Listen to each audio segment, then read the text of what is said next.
The rain tapped softly against the cafe window as Elise pushed her half-full cappuccino aside, fingers trembling around her phone. A text message stared back at her, one she had read a dozen times. Elise, I'm sorry. I saw Liam with someone last night. They looked close. Thought you should know. It was from Jaime, her best friend since college. Elise's throat clenched. She hadn't confronted Liam yet, hadn't even responded to Jaime, but the seed was planted. Images she hadn't witnessed but couldn't unsee flickered in her mind. Liam's crooked smile as he leaned toward someone else, whispered something only for them. She stood abruptly, leaving her coffee untouched, and stepped into the storm. At home, she found Liam in the kitchen, slicing apples with the calm of a man who hadn't just been accused, at least silently, of betrayal. His dark hair was still tousled from sleep, and he greeted her with a warm, oblivious smile. Elise, he said, you're early. Were you out last night? She asked, her voice sharp with urgency. He looked up, brow furrowing. Yeah, just drinks with coworkers. Why? Who were you with? She pressed. Liam placed the knife down. Just a few people from the office. Julie, Rob, Marcus. Jaime said she saw you. Elise interrupted, folding her arms. Said you were with some woman. That you looked intimate. Liam's mouth parted slightly. Jaime? She nodded, heart pounding. I wasn't with anyone like that, Elise. His voice was steady. You know Jaime's always had issues with me. That part was true. From the beginning, Jaime had been suspicious of Liam. Said he was too smooth, too quiet, and too perfect. But perfect wasn't proof, and Elise wasn't about to ignore her best friend's warning.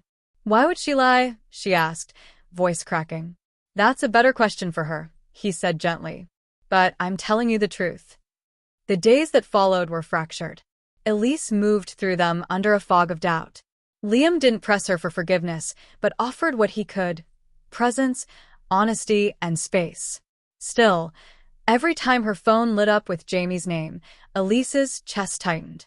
Eventually, she agreed to meet her friend.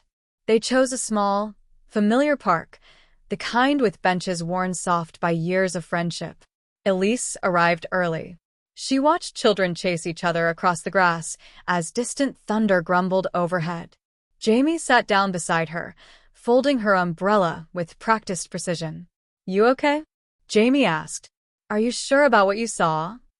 Jaime nodded, but something about it was too quick. Too rehearsed.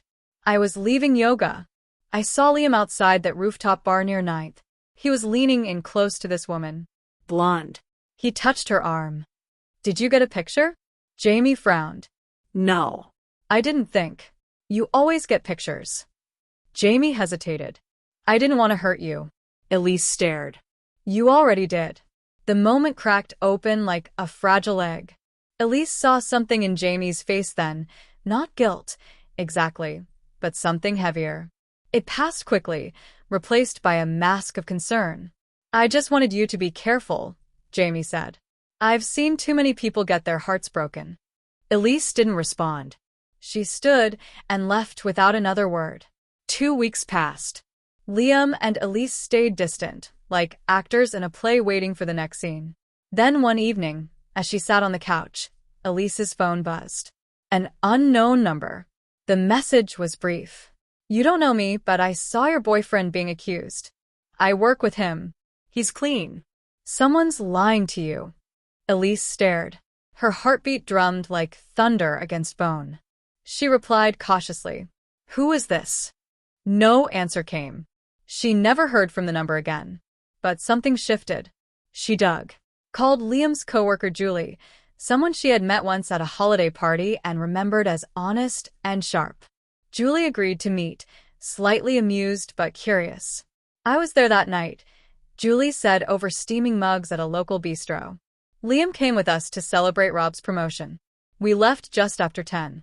He was never alone with anyone, and he definitely wasn't with a blonde. Elise blinked, heat rushing to her ears. You think someone set this up? She asked. Julie leaned back, frowning thoughtfully. Maybe. Some people don't like him. But he's loyal. That much I can tell. The pieces fell into place like a cruel mosaic.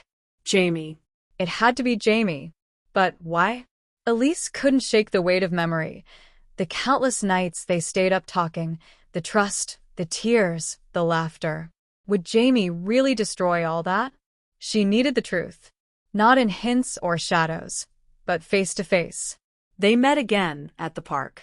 This time, Elise didn't wait. Tell me why you lied. Jaime's mouth opened, but no sound came. You said you saw him. There's no way you could have. He was with coworkers the whole night. Jaime closed her eyes. I was trying to protect you. From what? Jaime's voice wavered. From being second again. Like you were with Thomas. Like your mother was with your dad. You fall so hard, Elise. I didn't want you to get crushed. That's not your choice, Elise said. Her voice broke, not from anger, but the grief of a friendship undone. You didn't protect me. You tried to control me. That's not love. Tears slid down Jaime's cheeks. I was scared. So was I, Elise said quietly. But fear doesn't give you the right to lie. She walked away.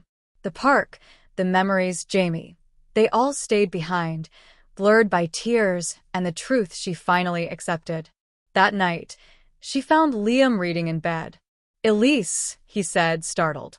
She sat beside him. You were right. He closed the book slowly. About what? She lied. Liam searched her face, not with triumph or resentment, but something more tender. I'm sorry that happened to you.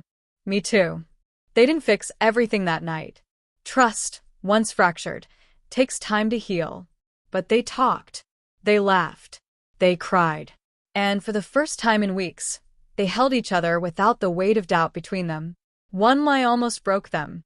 But the truth, painful, raw, and imperfect, became the first brushstroke in something new. Not the same as before, but real. Not shattered, but reframed.